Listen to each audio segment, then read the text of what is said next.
एक रात जब पूरा गांव गहरी नींद में सोया हुआ था, मोहनलाल के घर कोई दबे पांव घर के अंदर घुस रहा था। अर्जुन ने अपनी सांस रोक ली। उसने देखा कि एक छाया धीरे धीरे मोहनलाल के कमरे की तरफ बढ़ रही थी।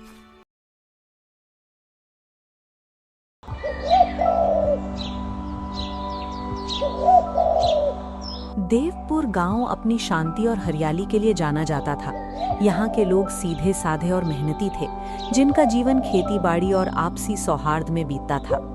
गांव के बीचों बीच मोहनलाल का घर था, जो अपनी पत्नी राधा और युवा बेटे अर्जुन के साथ रहते थे। मोहनलाल एक धनी किसान थे, जिनका परिवार गांव में प्रतिष्ठित था। राधा एक आदर्श पत्नी और ममतामयी माँ थी, जो घर गृहस्थी में ही अपनी खुशियां पाती थी।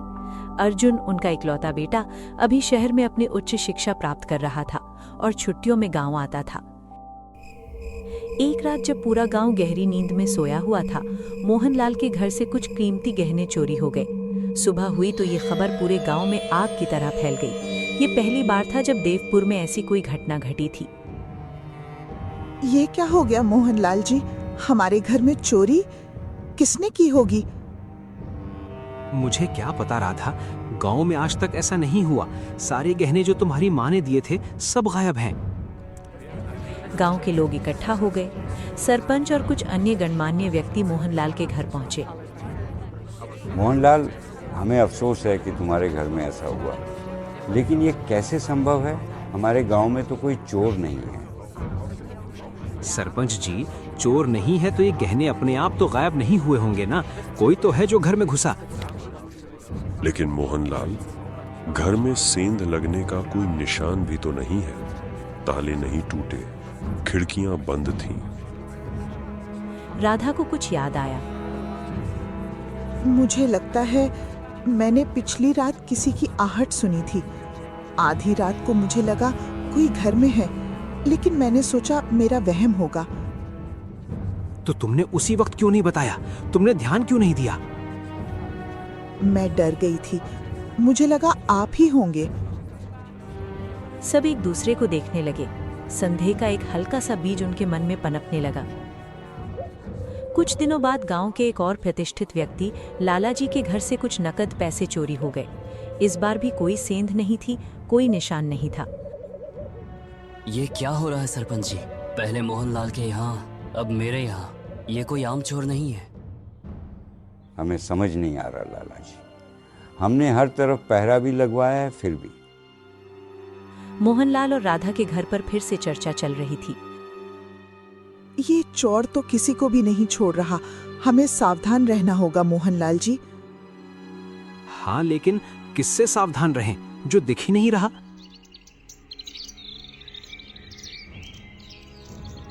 चोरियां बढ़ती जा रही थी और गांव में भय का माहौल था। हर कोई एक दूसरे पर संदेह करने लगा था। मोहनलाल और राधा के बीच भी इस बात को लेकर थोड़ी अनबन रहने लगी थी। मोहनलाल राधा को पहले हुई घटना पर ध्यान ना देने के लिए दोषी ठहराते थे। इसी बीच अर्जुन अपनी पढ़ाई पूरी करके गांव वापस आया। वो गांव की स्थिति देखकर हैरान रह गया। ये क्या हो गया है यहाँ? मैंने सुना था कि देवपुर सबसे शांत गांव है। बेटा, हमें खुद समझ नहीं आ रहा। कोई अदृश्य चोर है जो घर में बिना किसी निशान के घुसता है और चोरी करके निकल जाता है। सब एक दूसरे पर शक करने लगे हैं। गांव की शांति भंग हो गई है। अर्जुन ने इस मामले को सुलझाने का फैसला किया। वो अपने दोस्तों के साथ गांव में छानबीन करने लगा। उसने लोगों से पूछताछ की, हर छोटी बड़ी बात पर गौर किया। कुछ दिनों बाद गांव में एक नया चेहरा आया। उसका नाम था माया। वो एक गरीब परिवार से थी और शहर से काम की तलाश में देवपुर आई थी। माया बहुत खूबसूरत और मृदुभाषी थी, जिसने जल्द ही गांव वालों का दिल जीत लिया। एक दिन राधा माया को अपने घर में काम करने के लिए बुलाती है। राधा को माया में अपनी खोई हुई बेटी की छवि दिखती थी। बेटी, तुम अब हमारे घर में ही रहना। तुम्हें काम की तलाश है और हमें मदद की। बहुत बहुत धन्यवाद चाची जी। मैं आपका ये एहसान कभी नहीं भूलूंगी। माया अब मोहनलाल के घर में रहती और काम करती थी। वो बहुत मेहनती और आज्ञाकारी थी। जल्द ही वो परिवार का एक अभिन्न अंग बन गई। मोहनलाल भी माया की तारीफ करते थे। राधा, तुमने बहुत अच्छा किया माया को यहाँ लाकर। वो बहुत सुलझी हुई लड़की है। मुझे भी लगता है मोहनलाल जी, उसे देखकर लगता है जैसे हमारी अपनी बेटी है। अर्जुन भी माया से अक्सर बात करता था। उसे माया का स्वभाव बहुत अच्छा लगा। लेकिन गांव में चोरियां अभी भी रुकने का नाम नहीं ले रही थीं। एक रात मोहनलाल के घर से फिर चोरी हुई। इस बार मोहनलाल की एक पुरानी पुश्तैनी घड़ी गायब थी जो उन्हें बहुत प्रिय थी। ये क्या मजाक चल रहा है? अब तो हद हो गई। मेरे ही घर में बार बार चोरी हो रही है। किस पर शक करें मोहनलाल जी, घर में तो हम सभी रहते हैं। अचानक मोहनलाल की नजरें माया पर टिक जाती हैं, जो कोने में सहमी हुई खड़ी थी। तुम जब से आई हो तब से ही चोरियां और बढ़ गई हैं। नहीं चाचू, मैं ऐसा कैसे कर सकती हूँ? मैं तो आपकी सेवा करती हूँ। मोहनलाल जी, आप ये क्या कह रहे हैं? माया ऐसी लड़की नहीं है। लेकिन मोहनलाल के मन में संदेह का बीज बोया जा चुका था। मोहनलाल के मन में माया के प्रति संदेह पनपने लगा था। गांव वाले भी मोहनलाल के घर में बार बार हो रही चोरियों को लेकर कानाफूसी कर रहे थे। कुछ लोग अब माया पर भी शक करने लगे थे, क्योंकि उसकी आमद के बाद ही चोरियां बढ़ी थीं। अर्जुन को ये सब देखकर बहुत बुरा लगा। उसे यकीन नहीं था कि माया ऐसा कर सकती है। पिताजी, आप माया पर ऐसे शक नहीं कर सकते। वो मासूम है। मासूम? तुम नहीं जानती बेटा दुनिया कैसी है। जब से ये लड़की घर में आई है हमारे घर का सुकून चला गया है। राधा भी मोहनलाल की बदलती सोच से दुखी थी। वो माया का साथ देती थी। मोहनलाल जी, माया ने तो हमारे लिए सब कुछ किया है। उसने हमारा घर संभाला है। और चोरियां भी तो तभी से बढ़ गई हैं जब से वो आई है। माया ये सब सुनकर बहुत रोती थी। उसे लगता था कि अब उसे ये घर छोड़ना पड़ेगा। एक रात अर्जुन ने फैसला किया कि वो खुद चोर को पकड़ेगा। उसने घर के हर कोने में छिपकर निगरानी रखी। आधी रात को उसे राधा के कमरे से हल्की सी आहट सुनाई दी। वो चुपचाप कमरे की तरफ बढ़ा। जो उसने देखा वो सन्न रह गया। कमरे में कोई नहीं था, लेकिन राधा नींद में कुछ बुदबुदा रही थी। नहीं, मुझे ये गहने नहीं चाहिए। ये सब गलत है। अर्जुन को कुछ समझ नहीं आया। वो वापस अपने बिस्तर पर चला गया, लेकिन उसकी नींद उड़ गई। अगले दिन उसने राधा से इस बारे में बात करने का फैसला किया। माँ, मुझे आपसे कुछ पूछना है। पिछली रात आप नींद में कुछ बुदबुदा रही थीं। क्या कोई परेशानी है? राधा का चेहरा पीला पड़ गया। वो घबरा गई। नहीं बेटा, मैं तो बस सपना देख रही थी। माँ, आप मुझसे कुछ छुपा रही हैं। क्या ये चोरियां, इनका आपसे कोई संबंध है? राधा रोने लगी। बेटा, तुम गलत समझ रहे हो। मैं कभी ऐसा नहीं कर सकती। इसी बीच गांव में एक और चोरी हुई। इस बार चोरी किसी गरीब के घर हुई थी, और चोरी भी बहुत छोटी मोटी चीजों की हुई थी। गांव वाले और भी हैरान थे कि अब चोर गरीबों को भी नहीं छोड़ रहा। अर्जुन को लगा कि इस मामले में कुछ और गहरा राज है। उसने पुरानी चोरियों की लिस्ट बनाई और उन घरों का मुआयना किया जहां चोरियां हुई थीं। उसे एक बात पर गौर किया कि हर चोरी उसी रात हुई थी जब घर में कोई न कोई घटना घटी थी। या तो कोई मेहमान आया था, या कोई त्योहार था, या कोई बड़ी बैठक हुई थी। इसका मतलब चोर गांव का ही कोई है और उसे घर की हर छोटी बड़ी बात की जानकारी है। लेकिन कौन? उसने फिर से घर की तरफ देखा और फिर माया की तरफ। उसके मन में कई सवाल घूम रहे थे। वो कौन थी? क्या राधा का इन चोरियों से कोई संबंध था, या माया ही वो अदृश्य चोर थी? अर्जुन ने चोर को पकड़ने के लिए एक योजना बनाई। उसने गांव के सरपंच और कुछ भरोसेमंद युवकों को अपनी योजना बताई।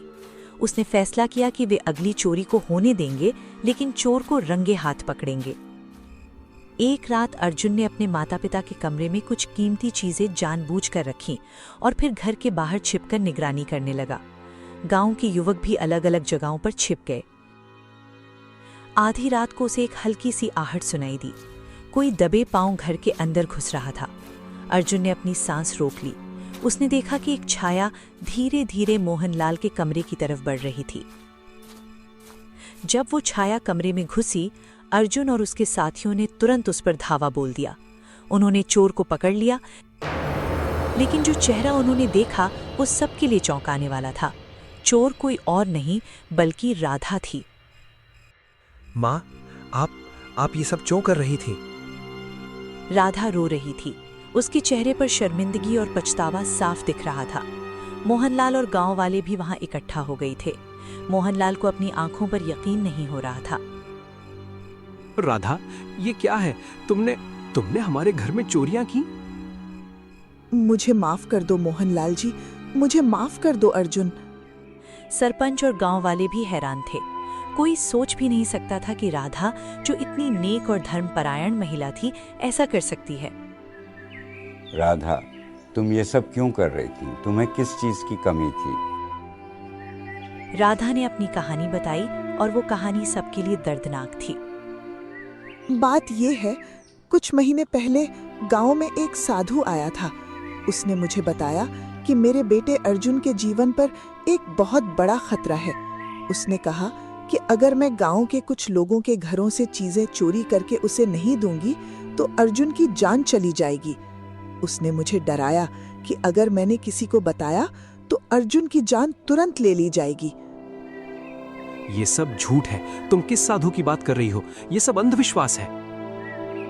नहीं मोहनलाल जी, मैंने उसे देखा था। वो बहुत भयानक लग रहा था। उसने मुझे डरा दिया था। मैं अपने बेटे को नहीं खोना चाहती थी, इसलिए मैं ये सब कर रही थी। अर्जुन को याद आया कि कुछ महीने पहले गांव में एक साधु आया था और वो बहुत रहस्यमयी था। वो साधु कहाँ है माँ?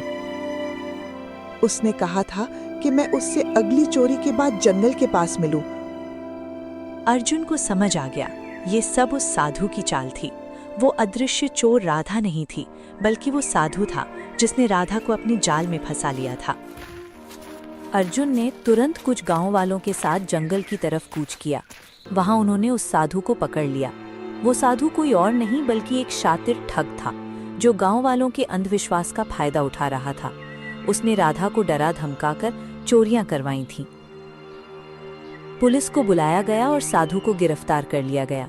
उसने अपने सारे गुनाह कबूल कर लिए। गांव वालों को पता चला कि राधा निर्दोष थी और वो सिर्फ अपने बेटे की जान बचाने के लिए ये सब कर रही थी। साधु के पकड़े जाने के बाद देवपुर गांव में फिर से शांति लौट आई। राधा को निर्दोष साबित किया गया, लेकिन उसके मन में अभी भी बहुत पछतावा था। मोहनलाल को अपनी पत्नी पर शक करने का अफसोस था और अर्जुन को अपनी मां की मजबूरी समझने में देर करने का दुख था। एक शाम पूरा परिवार एक साथ बैठा हुआ था।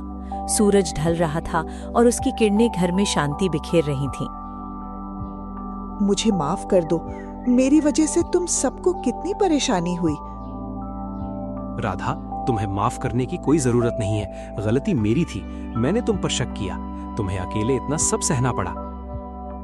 माँ, आपने जो कुछ भी किया वो मुझसे प्यार की वजह से किया। मुझे गर्व है कि मेरी माँ इतनी निडर है कि उसने मेरी जान बचाने के लिए इतना बड़ा कदम उठाया। राधा को ये सुनकर थोड़ी शांति मिली। बेटा, तुमने बहुत समझदारी से काम लिया। तुमने इस रहस्य को सुलझाया और गांव को उस धोखेबाज से बचाया।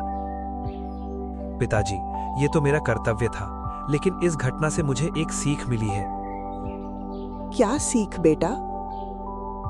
कि अंधविश्वास बहुत खतरनाक होता है। हमें अपनी बुद्धि का इस्तेमाल करना चाहिए और किसी की बातों में नहीं आना चाहिए। और सबसे बढ़कर हमें अपने परिवार पर भरोसा रखना चाहिए। गांव वालों ने भी राधा को पूरी तरह स्वीकार कर लिया। उन्होंने समझा कि राधा किसी धोखे का शिकार हुई थी। मोहनलाल ने गांव में एक अभियान शुरू किया जिसमें लोगों को अंधविश्वास से दूर रहने और अपनी समस्याओं को खुलकर बताने की सलाह दी गई। माया भी परिवार में खुशी खुशी रह रही थी। उसे राधा की स्थिति का पता चलने के बाद उसके प्रति और सम्मान बढ़ गया था। माया, तुम हमारे परिवार का हिस्सा हो। तुम्हें कभी कुछ नहीं होगा। धन्यवाद चाचू, ये घर मेरा अपना घर है। देवपुर गांव ने उस घटना से बहुत कुछ सीखा। लोगों ने जाना कि कभी-कभी सबसे करीब के लोग भी मजबूरियों में ऐसे काम कर जाते हैं जिनकी कल्पना भी नहीं की जा सकती। और सबसे महत्वपूर्ण बात, विश्वास और सच्चाई हमेशा जीतते हैं। परिवार की एकजुटता और एक दूसरे पर विश्वास ही किसी भी मुश्किल को पार करने की कुंजी है।